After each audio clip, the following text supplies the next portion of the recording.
ছোট ভাইকে কাঁধে নিয়ে ইয়া আল্লাহ বলতে বলতে কান্না করছে আর হাঁটছে ৮ বছরের এক ফিলিস্তিনি শিশু। সম্প্রতি এমনই একটি ভিডিও সামাজিক যোগাযোগ মাধ্যমে ভাইরাল হয়। এতে সারা বিশ্বে তোলপাড় সৃষ্টি হয়ে যায়। জানা গেছে ওই শিশুর নাম জাদৌয়া, তার বয়স ৮ বছর। তার ছোট ভাইয়ের নাম খালিদ। জাদৌয়ার বাবা জানিয়েছেন, দক্ষিণ গাজায় তারা অবস্থান করছিলেন। জাদৌয়া তার বন্ধুদের সাথে খেলছিল, ঠিক তখনই বোমাবর্ষণ করে ইসরায়েল বাহিনী। এতে সবাই ছত্রভঙ্গ হয়ে যায়। বোমবর্ষণের সময় জাদৌয়ার বাবা একটি ভবনের প্রবেশের পথে লুকিয়েছিলেন। প্রবেশপথ বন্ধ হয়ে যাওয়ায় তিনি আটকে যান।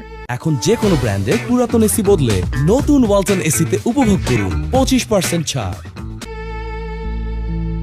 তিনি আরো বলেন, বিস্ফোরণ হওয়ার সাথে সাথে জাদৌয়াও দৌড়ে পালায়। এরপর সে তার মা যেখানে ছিলেন সেখানে আসে, কিন্তু মাকে খুঁজে পায়নি। তখন জাদৌয়া দেখতে পায় তার ভাই একটি খোলা জায়গায় বসে কাঁদছে।